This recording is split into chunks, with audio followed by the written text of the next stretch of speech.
નમસ્કાર દોસ્તો, ખેતી પરિવર્તન યુટ્યુબ ચેનલમાં તમારું સ્વાગત છે।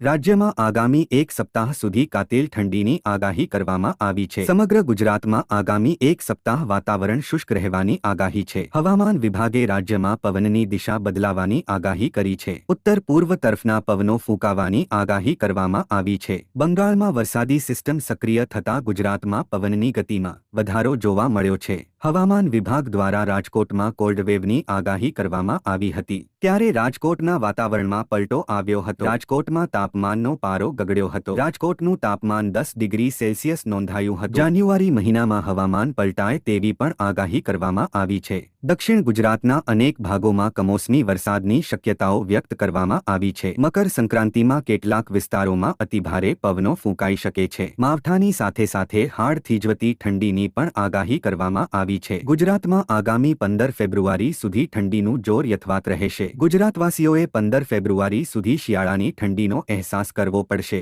જેમ ગરમી અને ચોમાસું લાંબુ રહ્યું એ જ રીતે શિયાળો પણ લાંબો ચાલશે। ડિસેમ્બર 19 તારીખ સુધી તાપમાનનો પારો 2 ડિગ્રી સુધી વધી શકે છે। 19 તારીખથી તાપમાનનો પારો ફરીથી ઘટશે અને ઠંડીનો અહેસાસ વધશે। ડિસેમ્બર અને જાન્યુઆરી દરમિયાન તાપમાનનો પારો નીચો રહેશે, જ્યારે ફેબ્રુઆરીમાં તાપમાન ઠંડુ રહેશે, પણ તાપમાન 2 મહિનાની સરખામણીએ ઊંચું રહેશે।